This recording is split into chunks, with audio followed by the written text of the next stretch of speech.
आपने देखा होगा कि मगरबी बंगाल में, पश्चिम बंगाल में, हमारे बांग्ला में, यहाँ पे भाजपा सिर्फ सांप्रदायिक दंगों को उकसाने की कोशिश कर रही है। अभी 2-3 दिनों पहले बेलगेछिया का भी आपने रिपोर्ट देखा हो कि अर्जुन सिंह ने भी आकर वहाँ दंगा कराने की कोशिश की।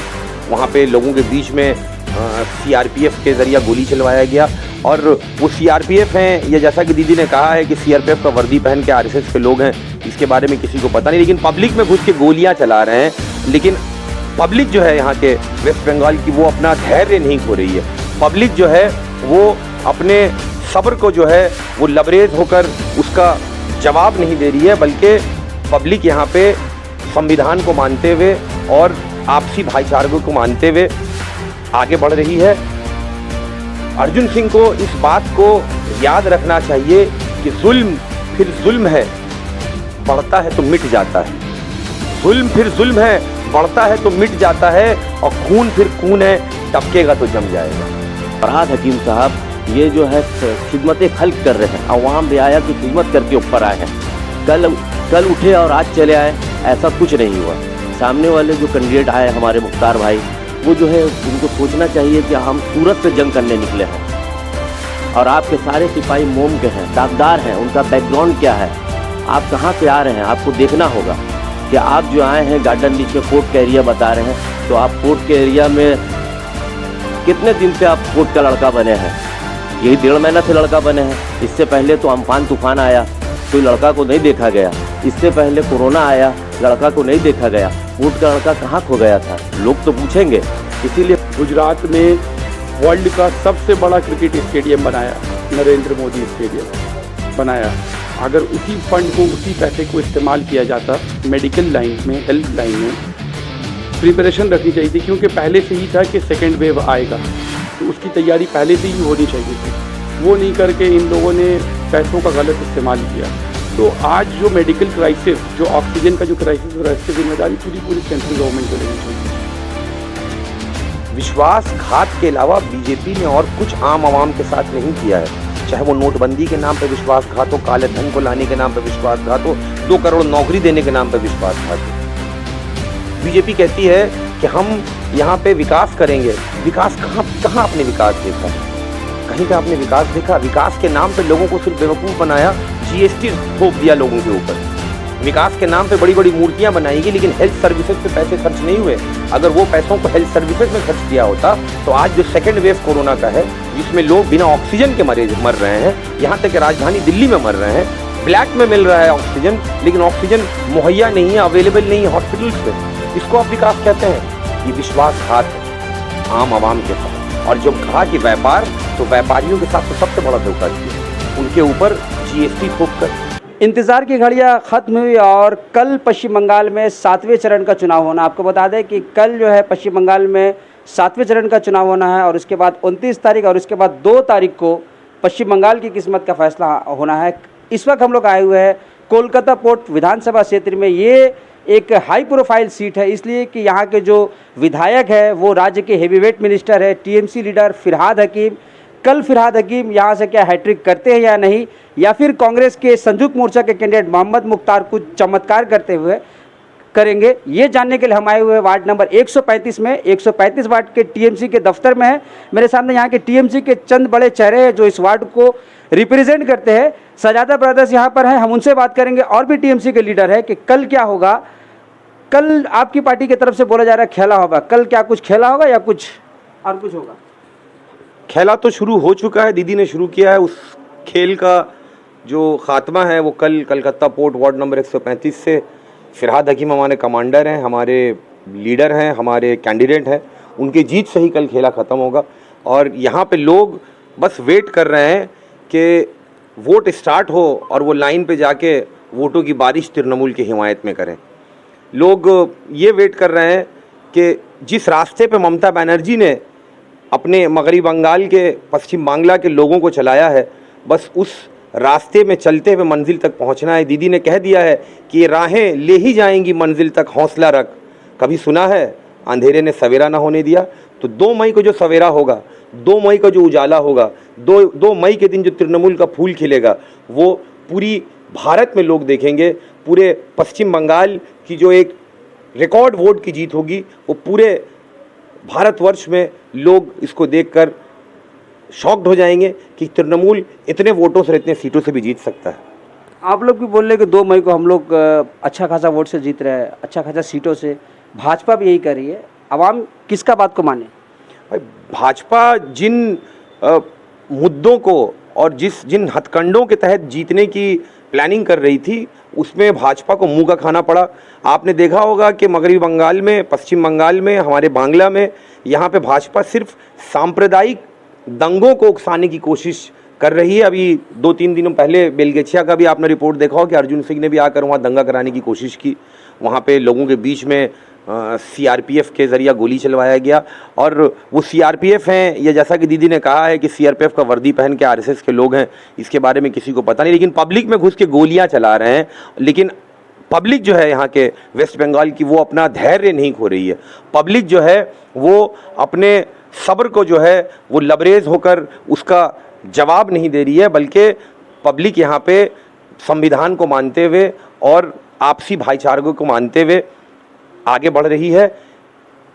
अर्जुन सिंह को इस बात को याद रखना चाहिए कि जुल्म फिर जुल्म है, बढ़ता है तो मिट जाता है।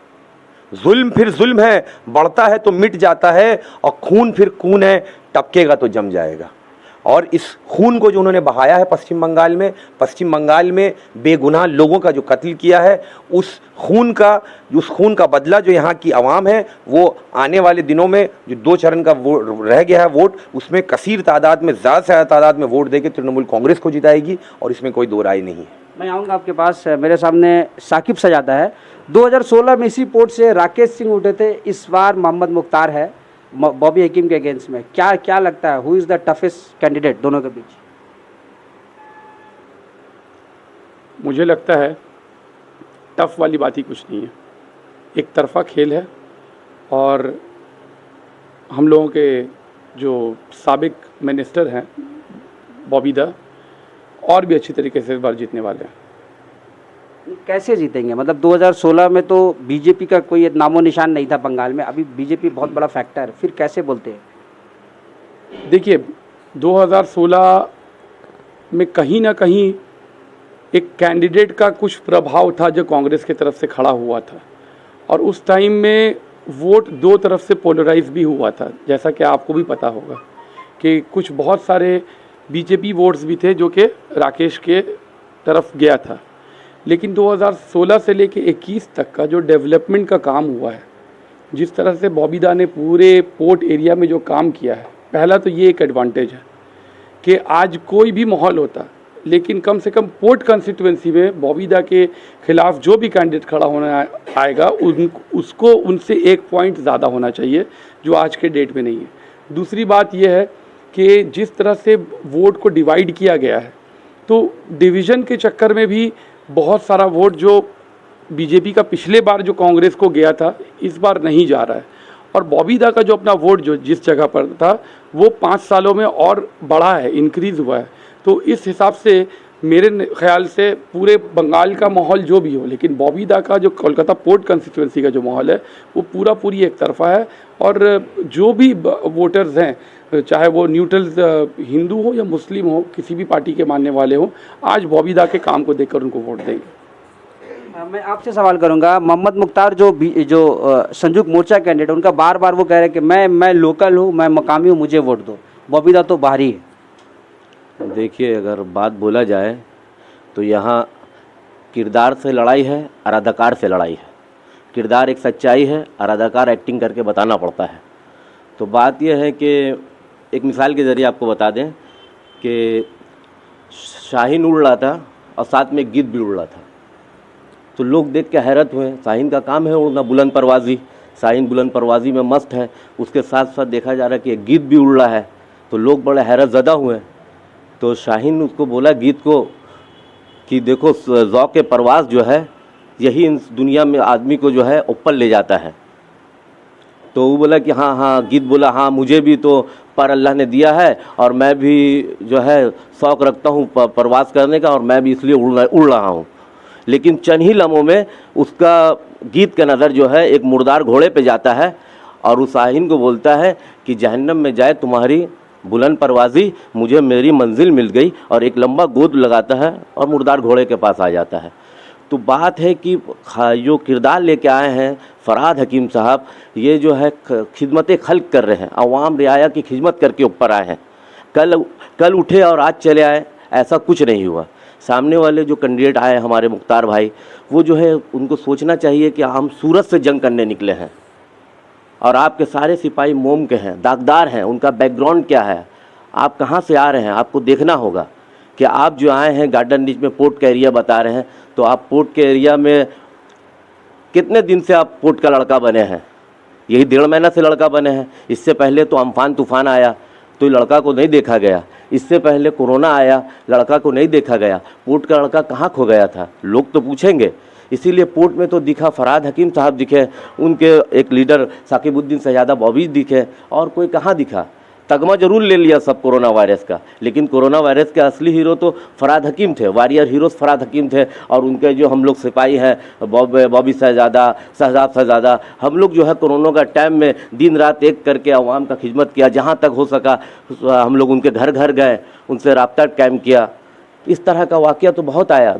इसी रमज़ान का मुबारक महीना था, अम्फान तूफान भी नज़र से गुजरा, तो उस वक्त भी तो फरहाद हकीम रोड पे देखे गए, लोगों के बीच सर्किल बनाते हुए देखे गए, राशन बांटते हुए देखे गए, लेकिन ये पोर्ट का बेटा तो कहीं नज़र नहीं आया। तो लेकिन लड़का जो है, अगर एक लड़का, घर का लड़का अगर ख़राब हो जाता, अपने माँ बाप भाई बहन को भी नहीं देखता है, तो घर का दरवाज़ा लड़का के लिए बंद कर दिया जाता है। तो इसीलिए पोर्ट का दरवाज़ा उनके लिए बंद है, और फरहाद हकीम अच्छा काम किया है, इसीलिए इस बार तरक्की पे हमें है यकीन। तीसरी बार फरहाद हकीम। बहुत शुक्रिया। शादाब भाई, मैं आपसे बात करूंगा। बीजेपी कहती है सोनार बांग्ला बनाएंगे, सोनार बांग्ला बनेगा तो सोनार आपका जो इलाका है पोर्ट, ये भी बनेगा सोने का। तो सोनार पोर्ट बनता है तो आपको क्या तकलीफ है, होना चाहिए तो? भाई बीजेपी ने तो पूरे मुल्क को सोने की चकाचौंध दिखाकर बेवकूफ़ बनाया। अभी अमित शाह आते हैं अपने एक पब्लिक मीटिंग में और आके कहते हैं कि हम यहाँ पे विकास, विश्वास और व्यापार का मॉडल लाएंगे और इसको सोनार बांग्ला की स्थापना यहाँ पे करेंगे। आप एक बात बताइए, गुज़िश्ता 7 सालों से, फ्रॉम लास्ट 7 ईयर्स, बीजेपी जो है वो इंडिया में बीजेपी की गवर्नमेंट है। बीजेपी ने कितने लोगों का विश्वास जीता है? विश्वासघात के अलावा बीजेपी ने और कुछ आम आवाम के साथ नहीं किया है। चाहे वो नोटबंदी के नाम पे विश्वासघात हो, काले धन को लाने के नाम पे विश्वासघात हो, 2 करोड़ नौकरी देने के नाम पे विश्वासघात हो। बीजेपी कहती है कि हम यहाँ पे विकास करेंगे। विकास कहाँ आपने विकास देखा है? कहीं पे आपने विकास देखा? विकास के नाम पे लोगों को सिर्फ बेवकूफ़ बनाया, जीएसटी थोप दिया लोगों के ऊपर। विकास के नाम पे बड़ी बड़ी मूर्तियां बनाएंगी, लेकिन हेल्थ सर्विसेज पे पैसे खर्च नहीं हुए। अगर वो पैसों को हेल्थ सर्विसेज में खर्च किया होता तो आज जो सेकंड वेव कोरोना का है, जिसमें लोग बिना ऑक्सीजन के मर रहे हैं, यहाँ तक कि राजधानी दिल्ली में मर रहे हैं, ब्लैक में मिल रहा है ऑक्सीजन, लेकिन ऑक्सीजन मुहैया नहीं है, अवेलेबल नहीं है हॉस्पिटल्स में, इसको आप विकास कहते हैं? ये विश्वासघात है आम आवाम के साथ। और जब कहा कि व्यापार, तो व्यापारियों के साथ तो सबसे बड़ा धोखा किया, उनके ऊपर जीएसटी थोप कर, व्यापारियों पे जीएसटी थोप दिया और अपने व्यापारी दोस्तों के लिए व्यापार का पूरा रास्ता खोल दिया। यहाँ तक कि किसानों के घर से, उनके ज़मीनों से मेहनत कश किसान और मजदूर का हक जो है वो भी छीन के अपने व्यापारी दोस्तों के दामन में डालने की पूरी तैयारी कर रही है बीजेपी। तो बीजेपी सरकार इस बात को सुन ले कि ये जो इनकलाब की आवाज़ उठी है आवाम की, ये इनकलाब की जो आवाज़ उठी है आवाम की, ये सर्द होने वाली नहीं है। आवाम जो है वो तैयार है बीजेपी गवर्नमेंट को मगरबी बंगाल से और हिंदुस्तान से हटाने के लिए। कि इस बात को याद रखिए कि आवाम की हिम्मत टूट नहीं रही है, टूट नहीं पा रही है ये हिम्मत, जाने क्या राज है। और जुल्म के खिलाफ उठे इनकलाब की देखो कितनी बुलंद आवाज़ है। ये बुलंद आवाज़ आपको 2 मई के दिन जब ईवीएम की मशीन खुलेगी तो तृणमूल कांग्रेस के सीट के रूप में आपको दिखेगा, उस दिन का इंतज़ार कीजिए। आपकी नेत्री ने ये आरोप लगाया है कि पश्चिम बंगाल में कोविड केस बढ़ रहा है ड्यू टू बीजेपी के जो लीडर्स आ रहे हैं गुजरात से, दूसरे स्टेट से। आप लोग का क्या मानना? ये तो एकदम जेन्युइन बात है, वो अभी से नहीं, बहुत पहले से कह रही हैं कि तकरीबन 1 से 1.5 लाख लोग बाहर से, बंगाल से कार्यकर्ता के रूप में आरएसएस की मदद से बीजेपी बंगाल में लेके आ चुकी है। और यहाँ पे आके आप हर जगह जो आप गड़बड़ी का माहौल देख रहे हैं, कोशिश जो किया जा रहा है कि आपस में लड़ाई हो, हिंदू मुस्लिम की फसाद लगाई जाए, ये इनके ज़रिए कोविड यहाँ पे आया है। और दीदी ने अभी 1 हफ्ता पहले ही कहा कि भाई 3 फेज़ कलेक्शन जो एक साथ कर दो। इसके करने में, इस बात को कहने में दीदी का और कोई मंशा नहीं था। कोई प्लानिंग नहीं थी, सिर्फ ये प्लानिंग था कि कोरोना के ऊपर हम जीत हासिल कर सकें। जब इलेक्शन का मामला साइड हो जाएगा, जब इलेक्शन का मामला कंप्लीट हो जाएगा, तो कोरोना से हम जम के लड़ाई कर पाएंगे। अगर किसी किस्म की पाबंदी लगाई जाए तो उसको भी लगाई जाएगी। यहाँ तक कि दीदी ने अपने बड़े मिছিল और अपने बड़े पब्लिक मीटिंग्स को भी बंद कर दिया। लेकिन क्या बीजेपी की सरकार और बीजेपी के लीडरों ने बंद किया? आज भी दिलीप घोष का मीटिंग 25 तारीख हो रहा है, बंगाल के कोने कोने में हो रहा है। तो बीजेपी को ये समझने की ज़रूरत है, मैं फिर वही कहूँगा कि लोगों से विश्वासघात करना बंद कीजिए। और ये जो अराजकता का माहौल आपने फैला के रखा है पश्चिम बंगाल में, पूरे हिंदुस्तान में, इस चीज़ को ख़त्म कीजिए। आवाम अब बर्दाश्त नहीं करने वाली है। आपको मैं बार बार कह रहा हूँ कि इस इलेक्शन के बाद आवाम का आप एक दूसरा रूप देखेंगे मगरबी बंगाल में, और यहाँ से जो चिंगारी उठेगी उस चिंगारी की लहक पूरे हिंदुस्तान में पहुँचेगी, और पूरे हिंदुस्तान से बीजेपी को जड़ से उठाकर फेंकने के लिए आवाम तैयार है। मेडिकल इमरजेंसी का दौर चल रहा है, पूरे देश में एक हाहाकार मच रहा है due to Covid second wave. क्या लगता है, हु इज रिस्पॉन्सिबल? रिस्पॉन्सिबल जिसके हाथ में जिम्मेदारी होती है देश की, जो जनता के दुख सुख को अपने कंधे पर लेने का वादा करके राजा बनकर आता है, तो जब अच्छी चीज़ों को वो अपने कंधे पर ले रहा है, तो ये आपको मुझसे पूछने के बजाय आपको ये सोचना चाहिए कि रिस्पॉन्सिबिलिटी किसकी होनी चाहिए। जिस तरह से देश का फंड अपने ज़रूरतों को पूरा करने के लिए और अपने नाम करने के लिए जिस तरह से यूज़ किया जा रहा है, गुजरात में वर्ल्ड का सबसे बड़ा क्रिकेट स्टेडियम बनाया, नरेंद्र मोदी स्टेडियम बनाया। अगर उसी फंड को, उसी पैसे को इस्तेमाल किया जाता मेडिकल लाइन में, हेल्थ लाइन में, प्रिपरेशन रखनी चाहिए थी, क्योंकि पहले से ही था कि सेकेंड वेव आएगा, तो उसकी तैयारी पहले से ही होनी चाहिए थी। वो नहीं करके इन लोगों ने पैसों का गलत इस्तेमाल किया। तो आज जो मेडिकल क्राइसिस, जो ऑक्सीजन का जो क्राइसिस हो रहा है, इसकी जिम्मेदारी पूरी सेंट्रल गवर्नमेंट को लेनी चाहिए। शॉर्ट में पूछेंगे, कल फिरहाद हकीम को कितना वोट से लीड मिलेगा? 2021 में, 2016 में उन्हें 32 वोट से मिला, इस बार क्या होगा? और 135 वाट का क्या रोल होगा?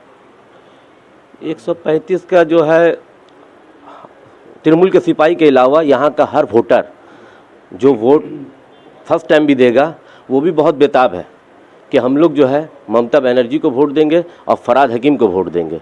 कहे कि उनका काम नहीं, गार्डन रीच के कुल पहले पूरा बात सुन लीजिए। कलकत्ता पोर्ट में उनका कारनामा बोल रहा है, और हम लोग के वार्ड से इंशाअल्लाह ताला उनको 15,000 वोट से, हम लोग के वार्ड से, वार्ड नंबर 135 से उनको 15,000 वोट से लीड मिलेगा। और इंशाअल्लाह ताला कलकत्ता पोर्ट से उनको दुगना 35 का 75,000 वोट से लीड दिया जाएगा। क्या लगता है कल बॉबी हकीम को कितना वोटों से लीड मिलेगा, या फिर क्या होगा? तो जब मेरे साथी ने कह दिया कि 15,000 का लीड होगा, ये तो आपके वार्ड की बात हो रही है, मैं पूरे पोर्ट क्षेत्र की बात कर रहा हूँ। मेरे ख्याल से 2016 में 32,000 का लीड था, इस बार क्या? मेरे ख्याल से 50,000 से ऊपर का लीड होना चाहिए। 50,000 से ऊपर का लीड होना चाहिए, 50 से 60,000 का लीड होना चाहिए। 135 वाट जो है, यहाँ से क्या लगता है आप लोग, क्या इस पर क्या चमत्कार करेंगे आप? चमत्कार तो 135 नंबर की आवाम जो है वो 1985 के ज़माने से, मेरे अब्बू जब यहाँ के काउंसलर थे तब दिखाती आई है। 2015 में अख्तरी शहज़ादा, मेरी अम्मी और बॉबी शहज़ादा जब आगे बढ़े थे तब दिखाया था, और 2021 में भी 135 नंबर की आवाम जो है वो चमत्कार ही दिखाएगी। और चमत्कार के लिए जितने भी कैंडिडेट्स हैं और उनके जितने भी चट्टे बट्टे हैं जो कभी वार्ड में घूम रहे हैं और वार्ड के माहौल को ख़राब करने की कोशिश कर रहे हैं, तो वो तैयार रहें 2 तारीख का रिज़ल्ट देखने के लिए, क्योंकि 2 तारीख के रिज़ल्ट के बाद जो है यहाँ के आवाम की जो एक समंदर उमड़ेगी, यहाँ के आवाम की जो एक खुशी की लहर आपको देखने को मिलेगा, वो शायद जो लोग बॉबी हकीम के ख़िलाफ़ काम कर रहे हैं उनको बर्दाश्त नहीं हो सकता। एक बात और आपको बता दूं कि हमारी या बॉबी भाई की या राज भाई, प्रीतम भाई या यहाँ के हम लोगों की कोई औकात नहीं है। वो जो ऊपर बैठा है वो सबकी मदद करता है, और फ़कत तेरी मदद और इस तानत के भरोसे पे हमें उड़ना नहीं आता, पर हम परवास करते हैं। और तृणमूल का एक कार्यकर्ता परवास कर रहा है, कल के दिन भी परवास करेगा, ऊंची उड़ान भरेगा, पार्टी के लिए मेहनत करेगा, ममता बनर्जी फरहाद हकीम के लिए मेहनत करेगा, जोड़ा फूल के लिए मेहनत करेगा, और बीजेपी को हराने के लिए मेहनत करेगा, जिसका रिजल्ट 2 मई को आपको देखने को मिलेगा। तो आप देख रहे थे यहाँ पर टीएमसी वार्ड 135 के टीएमसी के जो लीडरान ये बार बार ये दावा कर रहे थे कि इस बार भी बॉबी हकीम हैट्रिक करेंगे और रिकॉर्ड मार्जिन से जीतेंगे। इनका ये भी कहना था कि 50,000 वोट से अब कम से कम बॉबी दा जीतेंगे। साथ ही साथ ममता बनर्जी तीसरी बार बंगाल के चीफ मिनिस्टर बनेंगी। आप बने रहे हमारे साथ, देखते रहे हालात बंगाल और न्यूज़ टेक इंडिया।